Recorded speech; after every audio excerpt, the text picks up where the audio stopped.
నమస్తే మగువా మగువా కార్యక్రమానికి స్వాగతం. ఇవాల్టి కార్యక్రమంలో భాగంగా ఒక మహిళతో మీ ముందుకు వచ్చాను. ఆమె ఎన్నో స్ట్రగుల్స్ ఫేస్ చేసింది. ఎంబీబీఎస్ కంప్లీట్ చేసింది. ఎమ్మెల్యే అయ్యారు. సో ఆమె ఒక మగువగా ఉండి ఎన్నో స్ట్రగుల్స్ పడే ఉంటారు కదా. అసలు ఈ స్థాయి దాకా రావాలి అని అంటే ఆమెకు అందించిన ప్రోత్సాహకాలు ఏంటి, ఆమె పడిన శ్రమ ఏంటి అనేది ఆమెతోనే మాట్లాడి తెలుసుకుందాం. ఆమె మరెవరో కాదు, సత్తుపల్లి ఎమ్మెల్యే మట్ట రాగమై దయానంద్ గారు. ఆమెతో మాట్లాడి ఆమె బాల్యం అలాగే ఆమె జీవితం ఎలా కొనసాగింది, అభివృద్ధి పదంలో ఎలా వెళ్తున్నారనేది తెలుసుకుందాం. నమస్కారం. నమస్తే. ఎమ్మెల్యేగా అయ్యారు, ఎలా అనిపిస్తుంది ఆ ఫీలింగ్ అనేది? చాలా గర్వంగా ఉంది, సంతోషంగా ఉంది, అనుకున్నది సాధించానన్న తృప్తి ఉంది. ఈ స్టేజ్ దాకా రావడానికి ఎన్ని సంవత్సరాలు మీకు టైం పట్టింది? ఇది 20 సంవత్సరాల పోరాటం ఎమ్మెల్యే అవ్వడానికి. అంతకుముందు ఎంబీబీఎస్ ఇవన్నీ ఇంకా అది నా చిన్నప్పటి నుంచి గోల్. అది నాకు 5 to 6 years ఉన్నప్పుడే నేను ఒక డాక్టర్ని చూశాను. ఆవిడ బాగా నచ్చారు నాకు. పెద్దగా అయిన తర్వాత ఏమవుతావు అని ఆమె అడిగారు నన్ను. డాక్టర్ అవుతానని చెప్పాను. అదే గోల్, ఇంకా అప్పుడు స్థిరపడిపోయింది. అలాగని చదవడం కూడా జరిగింది. మీరు అసలు ఎక్కడ పుట్టారు? మీ ప్రాపర్ ఏంటి? మీరు మొత్తం మీ కుటుంబ నేపథ్యం ఏంటి? మీరు ఇంట్లో ఎంతమంది? మాది రాయలసీమ, కర్నూలు అండి. మా అమ్మమ్మ గారి ఊళ్ళో పుట్టాను నేను. కర్నూలు జిల్లాలో ఒక ఊళ్ళో పుట్టాను. నా తర్వాత 2 తమ్ముళ్ళు, మేము ముగ్గురము డాక్టర్సే. మా నాన్నగారు అగ్రికల్చరల్ డిపార్ట్మెంట్లో ఏవోగా పనిచేశారు. ఆయన రిటైర్మెంట్ అయ్యేటప్పటికి ఏడీఏగా రిటైర్ అయ్యారు. అగ్రికల్చర్ అది డైరెక్టర్గా రిటైర్ అయ్యారు. ముగ్గురు కూడా డాక్టర్స్. అండి. అంటే ఎట్లా మీ ఫ్యామిలీలో ఉండాలి ఇలా డాక్టర్స్ అన్నట్టుగా మీ పేరెంట్స్ అభిలాషణ, లేదంటే మీరు ఇంతకుముందు చెప్పడం కూడా జరిగింది, ఒక డాక్టర్ని చూసి నేను అవ్వాలి అనుకున్నాను డాక్టర్గా అని చెప్పేసి. ప్రతి ఒక్కళ్ళకి ఏదో ఒక గోల్ అయితే ఉంటుంది, కానీ అక్కడ దాకా రీచ్ అవ్వలేరు, ఏదైనా కారణాలు కావచ్చు. కానీ మీరు అనుకున్నారు, డాక్టర్గా అయ్యారు. సో ఎలా అది సాధ్యపడింది అదంతా ఒకసారి చెప్పండి. మా నాన్నగారి ఉద్యోగరీత్యా మేము రాయలసీమలో అప్పట్లో 5 జిల్లాలు కూడా తిరగడం జరిగింది. అంటే ఒక్కొక్క క్లాసు ఒక్కొక్క ఊళ్ళో చదువుతూ రావడం. అలా అయినా సరే ఇక అలా గోల్ పెట్టుకున్నందుకు ఆ దిశగానే కృషి చేసి, అంటే కొద్దిగా స్టడీస్ రీత్యా నేను ఎప్పుడు కూడా క్లాస్లో టాపర్గానే ఉండేదాన్ని. సో అనుకున్నది ఈజీగానే రీచ్ అయ్యాను ఎంబీబీఎస్. దాని తర్వాత మ్యారేజ్ తర్వాత మళ్ళీ పిల్లలు పుట్టిన తర్వాత పీజీ చేయడం జరిగింది. పీజీలో కూడా పల్మనాలజీ చేశాను. తర్వాత డిప్లొమా కార్డియాలజీ కూడా విజయవాడలో చేయడం జరిగింది. ఇవన్నీ కూడా మా వారి ప్రోత్సాహం పెళ్ళయిన తర్వాత అయితే. సో నేను అనుకున్నది అయితే ఈజీగానే రీచ్ అయ్యానండి చదువుల విషయంలో మాత్రం. ఓకే, పెళ్ళైన తర్వాత పీజీ చేశారు. అవునండి. సో అంటే ఇంకా చదువును కొనసాగిస్తూనే ఉన్నారనమాట పెళ్ళైన తర్వాత. పిల్లలు అయ్యారు అప్పటికి? అవును. ముగ్గురు పిల్లలు అనుకుంటా కదా? ముగ్గురండి. వాళ్ళు ఏం చేస్తున్నారు ఇప్పుడు? పెద్ద పాప ఎంబీబీఎస్ చదువుతా ఉంది. తర్వాత 2 ట్విన్స్. పాపలు 2 ఇంటర్ అయిపోయింది, కోచింగ్ లో ఉన్నారు, లాంగ్ టర్మ్ కోచింగ్ లో. ముగ్గురు ఆడపిల్లలు. ముగ్గురిని కూడా మీరు డాక్టర్స్ చేయాలనుకుంటున్నారా? అవునండి. ఓకే, ఎందుకు అంటే మీరు డాక్టర్ని చూసి మీరు డాక్టర్ అయ్యారు, అలాగే మీరు డాక్టర్ అయింది కాక మీ పిల్లల్ని కూడా డాక్టర్స్ గానే చూడాలి అని అనుకుంటున్నారు. ఎందుకు అంతలా ఒక డాక్టర్ గా అవ్వాలి అని అంటే ఏదో ఒక సంఘటన అయితే మీకు గట్టిగా పడిపోయి ఉంటది మనసులో, అదేంటంటే డాక్టర్ అయితే మనం ఎక్కువ పేషెంట్స్కి సేవ చేయొచ్చు. ఏ టైంలో వచ్చినా కూడా వాళ్ళకి క్యూర్ చేయొచ్చు, ట్రీట్ చేయొచ్చు వాళ్ళ అవసరంలో వచ్చినప్పుడు. దాంతో వాళ్ళు మనకి చెప్పే ఆ టైంలో వాళ్ళు చెప్పే థ్యాంక్స్ అనేది ఉంటుంది చూసారా, అది చాలా ఆనందం వస్తుంది. అక్కడ మనీ మ్యాటర్ కాదు, వాళ్ళు ఒక పేషెంట్ని మనం కాపాడగలిగాం సరైన టైంలో అనే తృప్తి కోసము డాక్టర్ అవ్వాలనుకున్నా నేను. అంటే ఆ చిన్న వయసులోనే అలా అనిపించింది. ఎందుకంటే నేను ఫస్ట్ ఆ డాక్టర్ దగ్గరికి వెళ్ళినప్పుడు అప్పుడు రాత్రి 1 గంట ఆ టైము. ఆమె ఇచ్చిన మెడిసిన్ ఆ టైంలో ఆమె విసుకోకుండా లేచి వచ్చి నాకు ట్రీట్మెంట్ ఇచ్చారు. సో నేను కూడా అవుతే ఇలా ఎంతోమందికి ట్రీట్ చేయొచ్చు అన్న ఉద్దేశంతో నేను అలా స్ట్రాంగ్గా అప్పుడు అలా మైండ్లో ఫిక్స్ చేసుకుని ఆ గోల్ సాధించాను. నన్ను చూసి మా బ్రదర్స్ 2 వాళ్ళు నాకంటే చిన్నవాళ్ళు. సో నన్ను చూసి వాళ్ళు ఫాలో అయ్యారు. అలాగే మ్యారేజ్ కూడా మా హస్బెండ్ డాక్టరు. మా అత్తయ్య గారు మామయ్య గారు ఆ ఊళ్ళో, అంటే సత్తుపల్లి ఊళ్ళో మేము ఉండేది, ఖమ్మం జిల్లా. అది బాగా రిమోట్ ఏరియా. వాళ్ళు ఉన్నప్పుడు 60 years క్రిందటనే వాళ్ళు అక్కడ ప్రాక్టీస్ పెట్టారు. అంటే అత్తయ్య గారు నర్సింగ్ చేసి ఆర్ఎంపీగా ప్రాక్టీస్ పెట్టారు, మామయ్య గారు ఫార్మసిస్ట్. సో ఇద్దరు అక్కడ పూర్ పీపుల్కి బాగా సేవ చేశారు, వైద్య సదుపాయాలు అప్పట్లోనే. సో వాళ్ళ బాటలో నడవాలి అన్న ఉద్దేశంతో మేము అలా కొనసాగిస్తూ వచ్చాం, పూర్ పీపుల్కి సర్వ్ చేయడం మొత్తం. సో అలా కొనసాగిస్తూ వచ్చాం. మమ్మల్ని చూసి మా పిల్లలు ఇన్స్పైర్ అయ్యారు. ఇప్పుడు టోటల్గా మా ఫ్యామిలీలో 25 members ఉంటారు డాక్టర్స్. ఓ ఇటు అమ్మగారి వైపు కానీ అత్తయ్య గారి వైపు కానీ కలిపి. ఓ నిజంగా చాలా గ్రేట్ థింగ్. ఒక ఫ్యామిలీలో ఇంతమంది డాక్టర్స్ ఉండడం అనేది, ఎందుకంటే నేను ఇంతకుముందు చెప్పాను కదా, అవ్వాలి అని ప్రతి ఒక్కరు అనుకుంటారు కానీ అవ్వడం అనేది చాలా కష్టం. మీ శ్రమ కూడా ఎంతో ఉంది. డాక్టర్గా రాణించడం అంటే మామూలు విషయం కాదు. అవునండి. సో మరి పీజీ అయిపోయిన తర్వాత మీరు పేషెంట్స్ని చూడడము, మీరు అందుబాటులో ఉన్నారా, ఉద్యోగం చేశారా? నేను గవర్నమెంట్ సర్వీస్లో ఉన్నానండి. 12 years చేశాను గవర్నమెంట్ సర్వీసు. నేను చేసింది కూడా బాగా రిమోట్ ట్రైబల్ ఏరియాస్. బాగా కష్టం ఉండేది, ఎందుకంటే వెళ్ళడానికి కూడా సరైన రవాణా సౌకర్యాలు, బస్సులు కూడా ఉండేవి కాదు. ఆటోల్లో వెళ్ళి చేయాల్సి వచ్చేది. అలా 12 years చేశాను. తర్వాత ఈ పాలిటిక్స్లోకి రావాలన్న ఉద్దేశంతో రిజైన్ చేసి వచ్చాను. సో రిమోట్ ఏరియాస్లలో మీరు వర్క్ చేయడం జరిగింది. అక్కడికి వెళ్ళడమే చాలా కష్టం. కొన్ని సందర్భాలు ఆటో దొరక్క నడుచుకుంటూ వెళ్ళిన సందర్భాలు కూడా ఉండుండొచ్చు మేబీ. సో జనరల్గా మీరు అప్పుడు చూసినప్పుడు వాళ్ళు ఎటువంటి ప్రాబ్లమ్స్తో ఎక్కువగా ఫేస్ అయ్యేవాళ్ళు? స్టిల్ ఇప్పటికీ కూడా రకరకాల వ్యాధులు మనకు వస్తూ ఉన్నాయి. పర్టికులర్గా ఫీమేల్స్ ప్రతి సంవత్సరం కూడా సంవత్సరానికి ఒకసారి చెకప్స్ చేయించుకోవాలి అని ఎంత అవేర్నెస్ ప్రోగ్రామ్స్ చేసినా కూడా ఫీమేల్స్కి రకరకాల ప్రాబ్లమ్స్ వస్తూ ఉన్నాయి. అవి డయాగ్నోస్ కూడా చేసుకోవట్లేదు చాలా మంది. సో మీరు అబ్జర్వేషన్లో మీరు చూసింది ఏంటి ఎక్కువగా? అప్పట్లో నేను చేసినప్పుడు అయితే మెయిన్ పోషకాహార లోపం బాగుండేదండి. వాళ్ళకి ఏం తినాలో కూడా తెలిసేది కాదు. ఏదో ఆ టైంకి ఏది ఉంటే అది తినేయడము, పచ్చడి వేసుకొని తినేసేసేయడము. నెక్స్ట్ బాగా ఎర్లీ మ్యారేజ్, చిన్న వయసులోనే, అంటే జస్ట్ మెచ్యూర్ అవ్వగానే 13-14 yearsకి మ్యారేజెస్, తొందరగా పిల్లలు పుట్టేసేయడము. ఈ కుటుంబ నియంత్రణ ట్యూబెక్టమీలు కూడా చేపించుకునే వాళ్ళు కాదు. వీటన్నిటి వల్ల కూడా వాళ్ళకి బాగా చిన్న వయసులోనే బాగా ఎనీమిక్ అయిపోయేవాళ్ళు. చాలా డిసీజెస్ వచ్చేసాయి. అది వాళ్ళకి తగిన జాగ్రత్తలు పాటించడం కూడా తెలియదు ఆ టైంలో. సో వాళ్ళకి గర్భసంచి వ్యాధులు బాగా వచ్చాయి. సో చిన్న వయసులోనే హిస్టెక్టమీ అంటే గర్భసంచి తీసేయడం కానీ ఇట్లాంటివన్నీ జరుగుతూ ఉండేవి. నెక్స్ట్ మరి పరిసరాలు పరిశుభ్రంగా ఉంచుకోవడం తెలియక ఎక్కువ మలేరియా తోటి ఎక్కువ డెస్ అయ్యేవి అక్కడ. అలాంటివి ఇప్పుడు గవర్నమెంట్, మన హాస్పిటల్స్ స్టాఫ్ అందరూ ఎంతో కృషి చేసి ఇప్పుడైతే మలేరియా దాదాపు 90% తగ్గిపోయింది అక్కడ. ఇప్పుడు అప్పటి మీద పోలిస్తే చాలా బెటర్ అండి. నేను 2001 నుంచి 2011 దాకా చేశాను గవర్నమెంట్ జాబ్, 14 దాకా. అప్పుడుతో పోలిస్తే ఇప్పుడు చాలా అవేర్నెస్ వచ్చింది. ఇంకా చాలా హాస్పిటల్స్ అంటే పల్లె దవాఖానా అని అలాంటివి పెట్టడం జరిగింది. చాలామంది వైద్యులు అందుబాటులోకి వచ్చారు. సో బెటర్ అండి ఇప్పుడు. నెక్స్ట్ ఇంకా వాళ్ళకి స్టడీస్ ఒకటి, లేడీస్ ఇప్పుడైతే కొంచెం పెరిగింది, కానీ ఇంతకుముందు అయితే 3rd class 4th class అంతవరకే సంతకం వస్తే చాలనుకునే స్టేజ్ నుంచి ఇప్పుడు వాళ్ళలో చాలామంది కూడా చాలా బాగా చదువుతున్నారు. ఇంప్రూవ్మెంట్ అయితే వచ్చింది, కానీ ఇంకా స్టిల్ ఇంకా రావాల్సి ఉందండి. 100% అయితే రాలేదు. సో మీరు ఒక డాక్టర్ని చూసి డాక్టర్ అవ్వాలనుకున్నారు, అలాగే మీ తమ్ముళ్ళు కూడా, మీ పిల్లలు కూడా. సో మరి రాజకీయాల్లోకి రావాలి అన్నదానికి ఎక్కడ బీజం పడింది అని అంటే, మీరు ఎన్నో ఏరియాస్లలో తిరిగి ఉంటారు, వాళ్ళకున్న ప్రాబ్లమ్స్ని చూసి నేను ఇప్పుడు చేస్తున్న సేవ సరిపోదు, రాజకీయంగా ఉంటే ఇంకొంచెం చేయొచ్చు అనే ఆలోచనతో చేశారా? ఎవరైనా ప్రోద్బలమా? ఇప్పుడు బేసిక్గా చూస్తే చిన్నప్పుడు అంతా మా అమ్మ నాకు ఇన్స్పిరేషన్. అంటే ఎలా ఇండిపెండెంట్గా ఉండాలి, ఎవరి మీద డిపెండ్ అవ్వకుండా సొంతంగా పనులు చేసుకోవడం కానీ, ధైర్యంగా ఏ పరిస్థితినైనా ఎదుర్కోవడం, ఇవన్నీ మా అమ్మగారు నేర్పించారు. తర్వాత మ్యారేజ్ అయిన తర్వాత మా అత్తయ్య గారు, ఆమె అప్పుడు ప్రాక్టీస్ చాలా బిజీ ప్రాక్టీస్ ఉండేది. ప్రాక్టీస్ చేస్తూనే లేడీస్ కోసం ఎవ్వరూ టేకప్ చేయని కేసులు ఎంత దూరమైనా వెళ్తారు.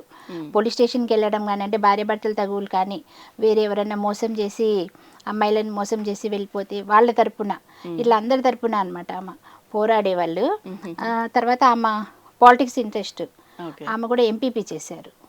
తర్వాత మా వారు కూడా దయానంద్ గారు, ఒక పాప, పెద్ద పాప అందరికంటే, తను తెలసీమియా మేజర్ అనే వ్యాధితో చనిపోయింది. తన పేరు మీద మేము ఆశా ఫౌండేషన్ పెట్టేసి పూర్ పీపుల్ అందరికీ, అంటే అలా అంటే తెలసీమియా అంటే బ్లడ్ తయారవ్వదు బై బర్త్, ఫీటల్ బ్లడ్డే ఉంటుంది వాళ్ళకి. So every month blood transfusions ఇలా ఇచ్చుకుంటూ చాలా కాంప్లికేషన్స్ ఉంటాయి. తను 7 years ఏజ్ అప్పుడు బోన్ మ్యారో ట్రాన్స్ప్లాంటేషన్ చేసిన తర్వాత అది ఫెయిల్ అయ్యి చనిపోవడం జరిగింది. సో అలా ఎవరికి రిపీట్ అవ్వకూడదన్న ఉద్దేశంతో ఫౌండేషన్ పెట్టి కొన్ని వేల మందికి అట్లా ఫ్రీగా మేము కన్సల్టేషన్ కానీ, బ్లడ్ బ్యాంక్ ఒకటి పెట్టి ఫ్రీగా బ్లడ్ ఇవ్వడము, ఇట్లా అన్నీ చేస్తూ వచ్చాము. సో నేను కూడా అదే బాటలో, అంటే ఇవన్నీ కూడా మాకు వచ్చే కొంచెం ఆదాయంతో చేస్తున్నాం. అదే పొలిటికల్గా వెళ్తే ఇంకా చాలా రీచ్ అవ్వచ్చు అన్న ఉద్దేశంతో పాలిటిక్స్లోకి ఎంటర్ అవ్వడం జరిగింది. పొలిటీషియన్ గా మీరు స్టార్ట్ చేసిన తర్వాత మరి వైద్య వృత్తిని కొనసాగిస్తూ ఉన్నారా, పార్లర్ గా చేస్తూ ఉన్నారా? కొనసాగిస్తున్నానండి ఇప్పటికి స్టిల్. ఇప్పటికీ స్టిల్. ఎందుకంటే రాత్రిపూట దగ్గర దగ్గర డాక్టర్స్ ఎవరు అందుబాటులో ఉండరు. ఆ టైంలో నేను ఎక్కువగా రాత్రులు, ఇప్పుడు అందుబాటులో ఉండేది రాత్రులే కనుక పేషెంట్స్ని చూస్తూనే ఉంటాను. ఇంటి దగ్గర ఉన్నప్పుడంతా చూస్తూనే. ఒక డాక్టర్ గా మీరు లైఫ్ లీడ్ చేశారు ఒక 12 years వరకు. తర్వాత నుంచి ఎన్నో స్ట్రగుల్స్ ఫేస్ చేశారు. రాజకీయాల్లో నిలదొక్కుకోవడము, రావడము, ఒక స్టేజ్ దాకా రావడము, దట్టు ఒక మహిళగా మిమ్మల్ని మీరు మీ ఐడెంటిటీ క్రియేట్ చేసుకోవడం అనేది చాలా టఫ్. సో ఎన్నో స్ట్రగుల్స్ మీరు ఫేస్ చేసి ఉంటారు. అప్పటి లైఫ్ ఎలా ఉండింది, ఇప్పటి లైఫ్ ఎలా ఉండింది అని అంటే మీరు ఏం చెప్తారు? రెండు ఒకటేనండి.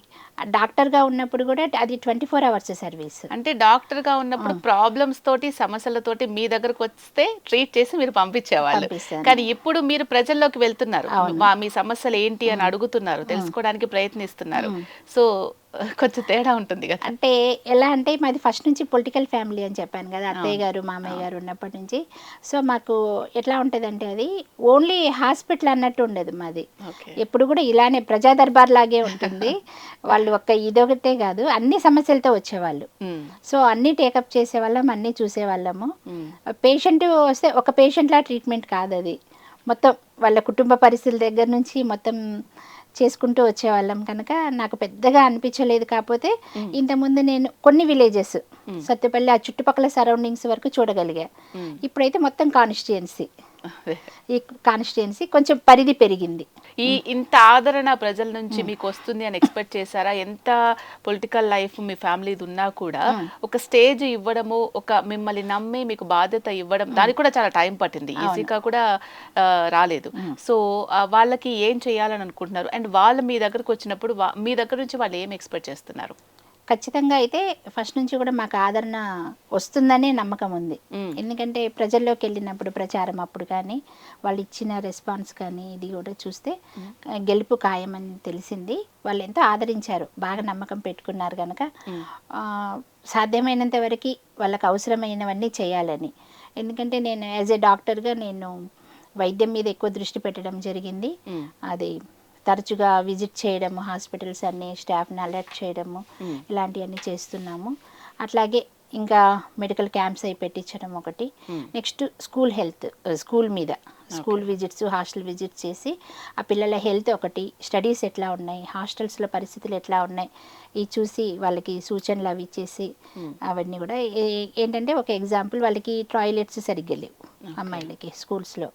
సో దాని మీద అవగాహన కల్పించి మాకు వచ్చిన ఫండ్స్లోంచి మోడర్న్ టాయిలెట్స్ అవన్నీ అరేంజ్ చేయడం జరిగింది చాలా వరకు స్కూల్స్లో.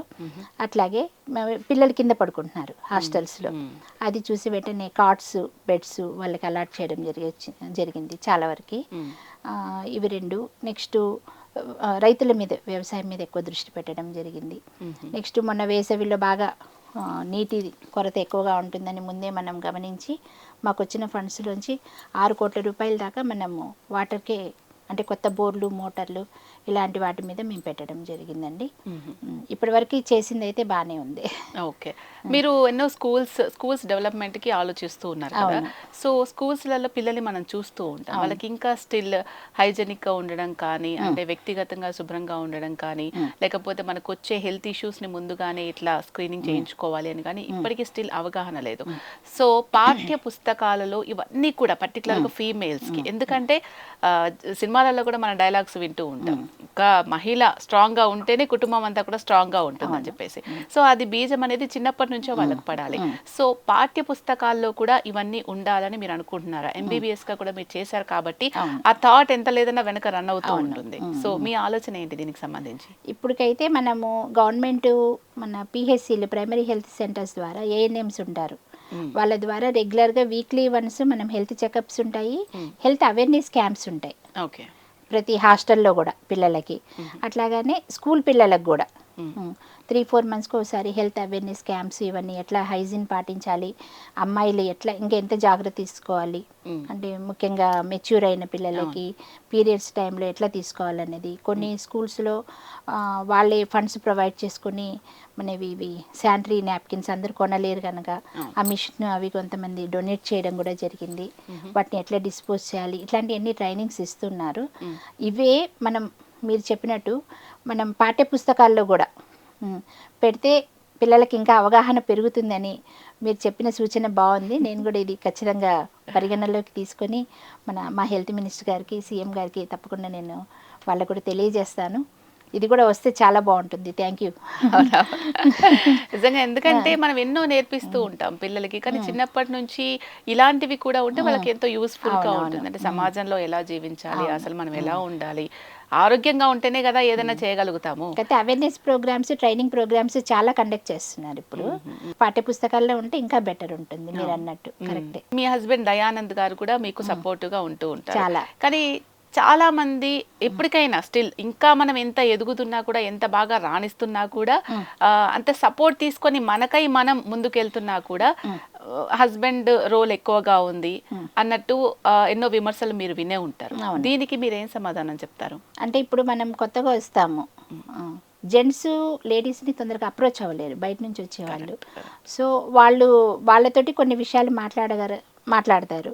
మన దగ్గరికి లేడీస్ ఎక్కువ అప్రోచ్ అవుతూ ఉంటారు. సో లేడీస్ అయితే ఈజీగా రావచ్చు, యాక్సెసిబిలిటీ ఉంటుంది. సో అలాంటి విమర్శలు అక్కడక్కడ వస్తూ ఉండొచ్చు, కానీ అది నిజం కాదు. ఎందుకంటే ఎట్లయినా నేను కూడా ఎడ్యుకేటెడ్ పర్సన్నే. సో సొంత నిర్ణయాలు ఉంటాయి, ఇవన్నీ ఉంటాయి కనుక మీరు అన్నట్టు అంత పరిస్థితి లేదు. అవన్నీ రూమర్స్ అంటారు. రూమర్స్ అంతే, విమర్శలు అంతే. ఎందుకంటే ఏ చేయాలన్నా మన సొంత ఆలోచన, నిర్ణయాలు ఉంటాయి. ఎవరైనా పెద్దవాళ్ళ నుంచి సలహాలు ఖచ్చితంగా తీసుకుంటాం. అది హస్బెండ్ దగ్గర నుంచి తీసుకుంటే ఏంటి, తప్పే ఉండదు కదా. ఇప్పుడున్న పాలిటిక్స్ అనేవి ఎలా ఉన్నాయి మీరు చూస్తున్నారు కదా, సో ఎలా అనిపిస్తుంది మీకు? పాలిటిక్స్ ఇంత ముందులాగా అయితే లేవండి. కొంచెం ఎప్పుడు అలర్ట్గా ఉండాల్సి వస్తుంది.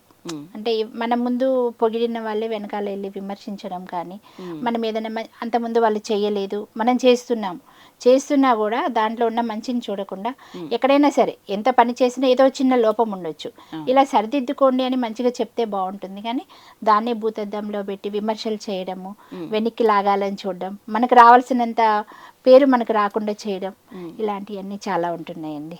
ఓకే. సో చాలా మంది సమానత్వం అనేది చూస్తూ ఉన్నాం పర్టికులర్ గా. సో మహిళలకు కూడా సమాన హక్కులు ఉంటూ ఉన్నాయి, ఇంకా వాళ్ళు డెవలప్ అవ్వాలి అంటూ ఉన్నారు. కానీ అది మాటలకే పరిమితం అవుతుంది. నిజంగా రియాలిటీ గ్రౌండ్ లెవెల్కి వచ్చేసరికి సమానత్వం అనేది లేదు. ప్రతి దానికి ఒక పోస్ట్ ఏదో ఇచ్చేసి వెనక నుంచి వాళ్ళు చెప్పిందే ఫాలో అవుతున్నారు అన్నట్టుగా వినిపిస్తోంది.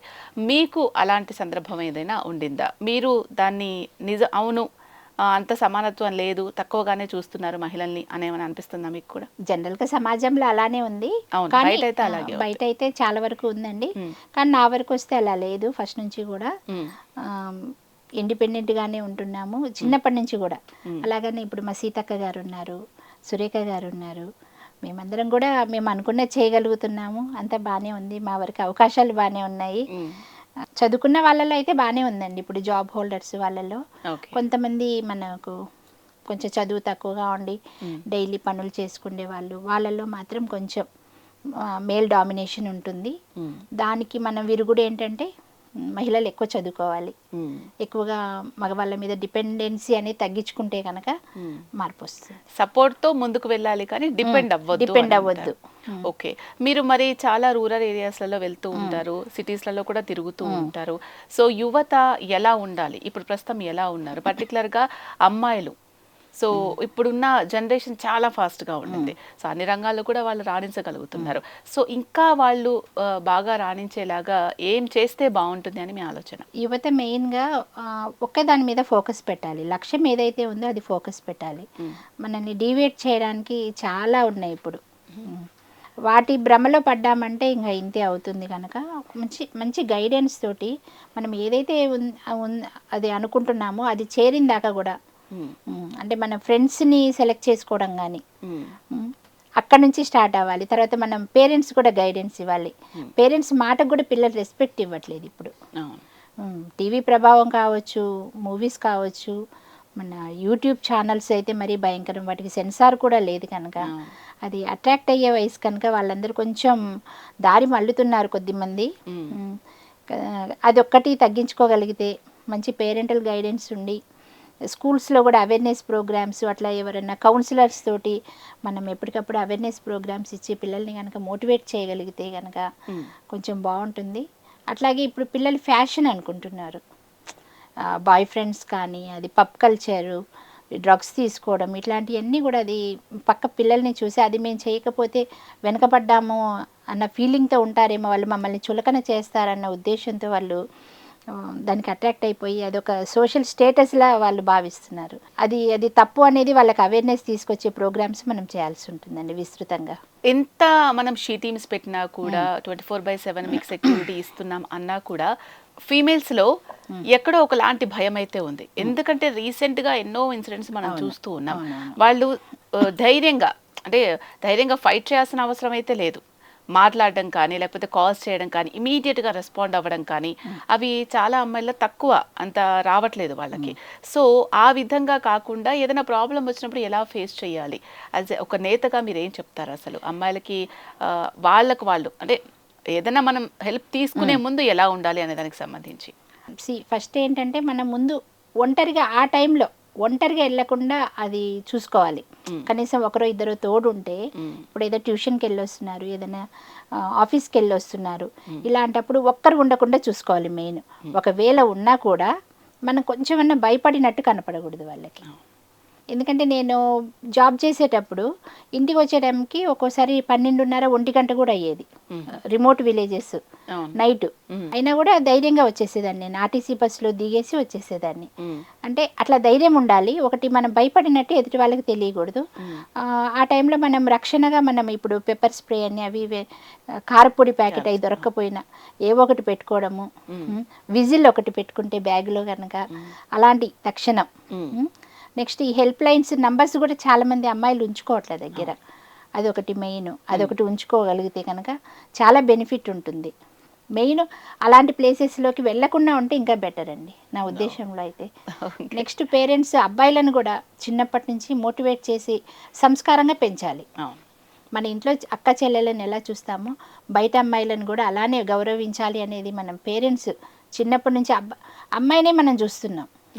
అబ్బాయి బిహేవియర్ మనం చిన్నప్పటి నుంచి గమనించట్లేదు.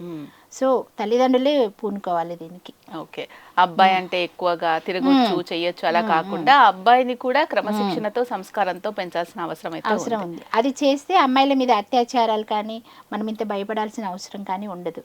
పొలిటీషియన్ గా మీ లైఫ్ అనేది చాలా బిజీ అయిపోయింది. డాక్టర్ గా ఉన్నప్పుడు ఒక particular time at least night work అయినా కానీ ఇంటికి వెళ్ళి పిల్లలతో టైం స్పెండ్ చేయడమో, ఇంట్లో టైం స్పెండ్ చేయడమో ఇవన్నీ పక్కన పెట్టి అలా ఉండేది. కానీ ఇప్పుడు ఎక్కడ చూసినా జనమే, మీ చుట్టూ బిజీ లైఫే ఉంటుంది. సో ఫ్యామిలీతో టైం స్పెండ్ చేసే అవకాశం మీకు ఉంటుందా? మరి ఒకవేళ ఫ్యామిలీతో టైం స్పెండ్ చేయాలని మీకు అనిపించింది అనుకోండి, ఏం చేస్తారు? ఎందుకంటే ఎంతసేపు ఇదే కాదు కదా, వెనక్కి తిరిగి చూసుకుంటే ఒక 2 days అన్నా నా ఫ్యామిలీతో నేను ఇలా ఉన్నానని అనిపించాలి. లేకపోతే అది ఒక గిల్ట్ లాగా ఫీల్ ఉంటుంది. సో మీకు మీరు టైం కేటాయించుకుంటారా అసలు? ఇప్పుడున్న పరిస్థితుల్లో అయితే కేటాయించుకోలేకపోతున్నాను. కాకపోతే పిల్లలు కూడా హాస్టల్స్లోనే ఉన్నారు కనుక ఇప్పుడు అంత అనిపించట్లేదు. మరీ ఎక్కువ బోర్ అనిపించినప్పుడు 2-3 monthsకి ఒకసారి ఫ్యామిలీతో కలిసి ఏదైనా పిక్నిక్ వెళ్ళడం అట్లా చేస్తున్నాము. అడ్జస్ట్ చేస్తున్నాను. వాళ్ళు కూడా చిన్నప్పటి నుంచి అలవాటు అయ్యారండి. డాక్టర్గా ఉన్నప్పుడు కూడా బిజీ కనుక సరే మమ్మీని మనం డిస్టర్బ్ చేయొద్దు, మమ్మీ ఖాళీ దొరికినప్పుడే కలిసి ఉందాము అన్నట్లు వాళ్ళు అడ్జస్ట్ అయ్యారు. చాలా సపోర్ట్ చేస్తారు పిల్లలు కూడా నాకు. అండ్ దట్ ఆడపిల్లలు కాబట్టి ఇంకా ఎక్కువ అర్థం చేసుకుంటారు. మీరు ప్రజల్లోకి వెళ్ళినప్పుడు వాళ్ళ దగ్గర నుంచి ఎటువంటి రిక్వెస్ట్లు మీకు వస్తూ ఉన్నాయి? ఇప్పుడు మనం చూస్తూ ఉన్నాం రకరకాల ప్రాబ్లమ్స్, ఒక్కొక్కళ్ళది ఒక్కొక్క ప్రాబ్లం. యాజ్ ఎ డాక్టర్ గా ఉన్నప్పుడే చాలా ఓపికతోటి మీరు వింటూ వాళ్ళ సమస్యలు పరిష్కరిస్తూ ఉంటారు. అలాంటిది ఇప్పుడు దానికంటే ఇంకా ఎక్కువ ఓపిక కావాలి.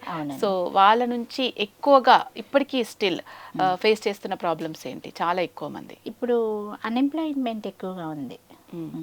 అంటే 10 years నుంచి ఎటువంటి ఎంప్లాయ్మెంట్ ఇవ్వలేదు. సో ఇప్పుడు ఎక్కడ చూసినా అన్ఎంప్లాయ్మెంట్, చదువుకున్న పిల్లలు ఎక్కువయ్యారు.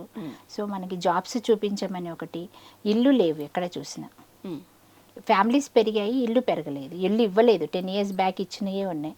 సో అవి ఒకటి అడుగుతున్నారు. తర్వాత మా వైపు అయితే ట్రైబల్ విలేజెస్లో ఈ పోడు భూములు అని అవి ఉంటాయండి సమస్యలు, వాటి గురించి ఎక్కువ అడుగుతారు. తర్వాత ఈ పెన్షన్స్, ఇలాంటి రేషన్ కార్డ్స్ ఇలాంటివేనండి. ఓకే. మరి మట్టా రాగమయి అనగానే ఒకటి గుర్తు రావాలి వాళ్ళకి. అంటే ఏదైనా మీ ఐడెంటిటీ అయితే ఒకటి ఉండాలి. ఇది నేను ఇది గుర్తొచ్చింది అని అనగానే తిను చేశారు అనే పేరైతే గుర్తు రావాలి అని అయితే మీకు ఉంటుంది కదా ఆబ్వియస్లీ. సో ఎందుకంటే ఎంత చేసినా కూడా అది లేకపోతే తర్వాత సాటిస్ఫాక్షన్ అనేది ఉండదు. సో అలా మీరు మీ పేరు ముద్రపడేలాగా ఇది రాగమయ్య గారు అని గుర్తొచ్చేలాగా ఎటువంటి చేంజెస్ తీసుకురావాలి అనుకుంటున్నారు? ఎటువంటి ప్రణాళికతో మీరు ముందుకు వెళ్తున్నారు? మెయిన్ మా దగ్గర Singareni affected area, Singareni collieries వల్ల కొన్ని విలేజెస్ అవి చాలా పొల్యూషన్ తోటి చాలా ఇబ్బందులు పడుతున్నారు. కొన్ని వాళ్ళు సింగరేణి వాళ్ళు టేక్ ఓవర్ చేయడం జరిగింది. ఆర్ఓఆర్ ప్యాకేజ్ దగ్గర తీసుకొని వేరే చోట వాళ్ళకి అకామిడేషన్ అవి ఇచ్చారు. అయినా కానీ స్టిల్ వాళ్ళకి వాళ్ళ భూములన్నీ కోల్పోయారు. కొన్ని విలేజెస్ ఇంకా ఎఫెక్టెడ్ ఉన్నాయి. సో వాళ్ళందరికీ కూడా నేను అక్కడ సింగరేణి కాలరీస్లోని 80% లోకల్ వాళ్ళకి మేము వెళ్ళిన తర్వాత మన బట్టి గారు, సీఎం గారు వీళ్ళందరినీ సంప్రదించి సింగరేణి కాలరీస్ వాళ్ళని ఒప్పించి మరి 80% లోకల్ వాళ్ళకి అక్కడ ఉద్యోగాలు ఇప్పించడం జరిగింది. అలాగే ఎఫెక్టెడ్ విలేజెస్లో ఇల్లు బాగా దెబ్బతిన్నాయి, వాళ్ళకు కూడా కొత్త ఇల్లు కట్టిస్తున్నాం ఇప్పుడు. సో అవి రెండు మేజర్.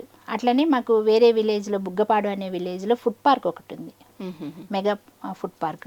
అందులో కూడా లోకల్ వాళ్ళకి అది డెవలప్ చేస్తున్నాం. తుమ్మల నాగేశ్వరరావు గారు మన అగ్రికల్చరల్ మినిస్టర్ గారు వారి సహకారంతో అది కూడా డెవలప్ చేస్తున్నాము. దాంట్లో కూడా లోకల్ వాళ్ళకి ఎక్కువగా ఎంప్లాయ్మెంట్ ఇవ్వడము, అట్లాగే ఈ డ్వాక్రా మహిళలు ఉంటారు వాళ్ళ ద్వారా ఎక్కువగా దాంట్లో స్మాల్ స్కేల్ ఇండస్ట్రీస్ కానీ అవి డెవలప్ చేయించాలని ప్రణాళిక పెట్టుకున్నాను. మెయిన్ మన లేడీస్ మీద ఎక్కువ ఫోకస్ పెట్టడం జరుగుతుంది. వాళ్ళనే డెవలప్ చేయాలి ఆర్థిక పరంగా, అది నా గోల్. ఓకే. మీరు డాక్టర్గా ఉన్నప్పుడైనా కావచ్చు, రాజకీయ నేతగా ఉన్నప్పుడైనా కావచ్చు, ఈ రెండు జర్నీస్లలో ఏదైనా ఒక సందర్భం మిమ్మల్ని తీవ్రంగా బాధించి మనస్తాపానికి గురయ్యేటట్టు బాధపడేలాగా అంటే కొంతమంది పేషెంట్స్ని చూస్తుంటాం అవగాహన లేమితోటి, ప్రెగ్నెంట్ వాళ్ళు కానీ ఇలాంటి వాళ్ళు రెగ్యులర్ చెకప్స్కి రాక తీవ్రంగా అనీమిక్ అట్లా లోన్ అయ్యి దానివల్ల వాళ్ళకి హెల్ప్ సిండ్రోమ్ అని ఒకటి వస్తుంది డెలివరీ టైంలో, ఫిట్స్ అట్లా ప్రీ ఎక్లాంప్షియా అని వస్తాయి. అలాంటి ముందే డయాగ్నోస్ చేస్తే మనం కొంచెం వాటిని కంట్రోల్ చేయొచ్చు. అలాంటి లాస్ట్ మినిట్లో వచ్చి వాళ్ళు కొద్దిమంది చనిపోవడం జరుగుతూ ఉంటుంది. అలాంటి వాళ్ళని సేవ్ చేయలేకపోతున్నాము, అవగాహన లేక ఇట్లా అయిపోయింది అని బాధపడిన సందర్భాలు ఉన్నాయండి. డాక్టర్గా అయితే, పొలిటీషియన్గా అయితే ఇంకా అనుకున్నంత చేయలేకపోతున్నాం కదా. ఇప్పటి వరకు మేము అంటే వచ్చి 10 months అయింది అనుకోండి, అయినా కూడా అనుకున్నన్ని చేయలేమే అనిపిస్తుంది. అంటే ఇప్పుడు మహిళల్లో మనం అనుకున్నంత అవగాహన రావట్లేదు. ఎక్కడన్నా పోయి ఏదైనా చెప్పాలన్నా కూడా వాళ్ళ నుంచి రావట్లేదు మనకు స్పందన. మేము ఇట్లా ఈ స్మాల్ స్కేల్ డ్వాక్రా మహిళలు ఉన్నారు, వాళ్ళు మేము గ్రూప్గా కలిపి చిన్న వ్యాపారం చేసుకుంటాము, దీనికి మాకు ఫండ్స్ ఇప్పించండి, మేము లోన్స్ కట్టుకుంటాము, ఇంకా ఏం చేస్తే బాగుంటుంది, ఇట్లాంటి వాళ్ళ దగ్గర నుంచి స్పందన రావట్లేదు ఎక్కువగా. రిపీటెడ్గా చెప్తున్నా కూడా అంటే వాళ్ళందరూ కలిసి ఏదైనా పెట్టుకోవచ్చు లోకల్గా, విస్తరాకుల తయారీ, ఇట్లాంటివి కొవ్వొత్తుల తయారీ, అట్లాంటివన్నీ మార్కెటింగ్ కూడా మేము చూస్తామని చెప్పినా కూడా అంత స్పందన రావట్లేదు. వాళ్ళలో స్పందన కోసం ఎదురు చూస్తున్నాం. ఈ రెండేనండి. ఓకే. అండ్ మీరు ఇప్పుడు చెప్పినట్లుగా రకరకాలుగా వాళ్ళు డ్వాక్రా మహిళలందరూ కూడా గ్రూప్ లాగా ఫామ్ అయ్యి కొన్ని చేసుకోవచ్చు అని మీరు చెప్తూ ఉన్నారు కదా. సో కొంతమందికి ఇన్నోవేటివ్ థాట్స్ ఉంటాయి, ఇంట్లో ఉన్నా కూడా రకరకాల థాట్స్ ఉంటాయి వాళ్ళకి, కుకింగ్ అనో లేకపోతే అల్లికలను, కొన్ని రేర్ బిజినెసెస్ ఉంటాయి. సో అవి కూడా మనం ఇంట్లో ఉండి చేసుకోవచ్చు. దానికి కావాల్సిందల్లా సపోర్ట్, మార్కెటింగ్ సపోర్ట్ అవి కావాలి. సో అలాంటి థాట్స్ తోటి మీ దగ్గరకు వచ్చినప్పుడు అవి వాళ్ళకి ఎంతవరకు ఎంకరేజ్మెంట్ ఉంది అండ్ స్కోప్ ఎంత ఉంది దానికి? చాలా ఉందండి. ఇప్పుడు మనకి ఈ డ్వాక్రా వాళ్ళకి గ్రూప్ లాగా వెళ్తే కనుక మైక్రో ఫుడ్ ప్రాసెసింగ్ యూనిట్స్ వాళ్ళకి 35% సబ్సిడీ తోటి వాళ్ళకి ట్రైనింగ్ ఇచ్చి వాళ్ళే లోన్ ఇచ్చి పెట్టుకొని మార్కెటింగ్ కూడా వాళ్ళే ఇస్తారు. అలాంటివి చాలా ఉన్నాయి. 35% సబ్సిడీ, 10 lakhs వాళ్ళు రెగ్యులర్ చేస్తే 20 lakhs, 1 crore, 3 crores దాకా ఉంది. సో ఎవరైనా అట్లాంటి ఐడియాలతో వస్తే మాత్రం ఖచ్చితంగా మా సపోర్ట్ ఫుల్గా ఉంటుంది. నేనే దగ్గర ఉండి ఇప్పిస్తానండి. ఓకే. చాలా ఉన్నాయి దాంట్లో మీరు అన్నట్టు, చాలా రకాలు ఉన్నాయి. మన ఓపిక, మన ఇన్నోవేటివ్ థాట్స్ అన్నీ ఇంపార్టెంట్. ఏదైనా పెట్టుకోవచ్చు మైక్రో ఫుడ్ ప్రాసెసింగ్ యూనిట్స్. మరి మీ సత్తుపల్లి నియోజకవర్గాన్ని మీరు ఎలా చూడాలనుకుంటున్నారు? సత్తుపల్లి నియోజకవర్గం అంటేనే మహామహులు ఉన్నారు అక్కడ. ఫస్ట్ మన ముఖ్యమంత్రి జలగం వెంగళరావు గారు చేశారు. ఆ, ఆయన ముఖ్యమంత్రి చేశారు, తర్వాత తుమ్మల నాగేశ్వరరావు గారు చేశారు, తర్వాత జలగం ప్రసాద్ గారు చేశారు, జలగం వెంకట్రావు గారు, తర్వాత మాకు ఎంపీగా పొంగులేటి శ్రీనివాసరెడ్డి గారు ఉన్నారు, ఇప్పుడు ఆయన రెవెన్యూ మినిస్టర్. ఇంతమంది మహామహులు ప్రాతినిధ్యం వహించారు. నాకు చాలా టఫ్ జాబు, బాగుండింది. ఇంతకుముందు కూడా చాలా వరకు డెవలప్ అయింది. ఇంకొంచెం నేను ఈ సింగరేణి ఎఫెక్టెడ్ ఏరియాస్ని ఇంకా డెవలప్ చేయాలి, దాని పొల్యూషన్ కంట్రోల్ చేయాలి. పొల్యూషన్ కంట్రోల్ చేయాలి అంటే మొత్తం గ్రీనరీ పెంచాలి. ఇదే ధ్యేయం అండి. మన రైతులు బాగుండాలి. మీరు జనరల్ గా ఖాళీ టైం అసలు ఉండదు మీకు. ఖాళీ టైం దొరికినప్పుడు ఏం చేస్తూ ఉంటారు? మీ హాబీస్ ఏంటి? నాకు మెయిన్ బుక్ రీడింగ్ అండి, చిన్నప్పటి నుంచి అలవాటు. అంటే పర్టికులర్ గా ఈ బుక్స్ అని ఏమైనా ఉన్నాయా? అట్లా ఏం లేదండి, ఆ టైంకి ఏం దొరికితే అవి చదివేస్తాను. ఏదైనా చదివేస్తాను. ఎప్పుడు అట్లా చదువుకునడానికి ఏదైనా కొత్త, అంటే బుక్స్ చదువుతుంటే కొత్త కొత్త విషయాలు మనకు తెలుస్తూ ఉంటాయి. సో అలా ఆ ఉద్దేశంతో మీరు నేర్చుకుంటూ ఉంటారా, లేకపోతే రిలాక్సేషన్ కోసమా? ఎందుకంటే ఎన్నో రకాల గొడవలు, ఇష్యూస్, బయట ప్రాబ్లమ్స్ ఇవి ఉంటాయి. సో మీకు స్టెబిలిటీ అనేది చాలా ఇంపార్టెంట్. మైండ్ కామ్ గా ఉండడం, రిలాక్స్ గా ఉండడం అనేది ఇంపార్టెంట్. దానికి ఉపయోగపడుతుంది అది కూడా. రెండు, ఒకటి రిలాక్స్ అవ్వాలి, రెండు దానివల్ల ఒకటి చదివితే కొత్త విషయం తెలుస్తుంది. సో ఆ రెండింటి కోసం అన్నమాట. నాకు మీరు కుకింగ్ చేస్తుంటారు కదా, ఏది బాగా ఇష్టం మీకు? కుక్ చేయడమా లేకపోతే తినడమా? కుక్ చేయడం ఇష్టం ఉండదండి, రాదు అసలు, ఫస్ట్ నుంచి రాదు. ఓకే, అంటే 2-3 ఐటమ్స్ అయితే బాగా చేయగలను అంతే తప్ప ఇంకా రాదు. ఫైనల్ గా చాలా మంది యువత కావచ్చు, ప్రతి ఒక్కళ్ళు కావచ్చు, సక్సెస్ఫుల్ గా రాణించాలి అని అనుకుంటూ ఉంటారు. కానీ ప్రతి ఒక్కళ్ళకి జాబ్ గవర్నమెంటే ఇవ్వాలంటే కూడా కష్టం. సో చాలా రకాల స్కిల్స్ ఉంటాయి, వాళ్ళలో వాళ్ళకున్న స్కిల్ని కూడా వాళ్ళు ఒక్కొక్కసారి పసిగట్టలేరు. సో అలా ఉన్న వాళ్ళకి కావచ్చు, మహిళలకు కావచ్చు, యువత ప్రత్యేకించి అమ్మాయిలకి మీరు ఏం చెప్పాలనుకుంటున్నారు ఫైనల్గా? ఇప్పుడు ప్రతి ఒక్కరు గవర్నమెంట్ జాబ్ కావాలి అనుకోవడము అది అందరికీ రాదు. ఇప్పుడు 100 జాబ్స్ ఉన్నాయి, 100 మెంబర్స్కే వస్తాయి అంతే తప్ప. సో ప్రతి ఒక్కరు దాని మీద డిపెండ్ అవ్వద్దు. వాళ్ళల్లో ఉండే స్కిల్స్ వాళ్ళు పసిగట్టగలిగితే కనుక సపోర్ట్ ఇవ్వడానికి చాలా స్కీమ్స్ కూడా ఉన్నాయి గవర్నమెంట్ నుంచి. ఇప్పుడు మన రేవంత్ రెడ్డి గారు కూడా young India skill development university ఒకటి లాంచ్ చేశారు.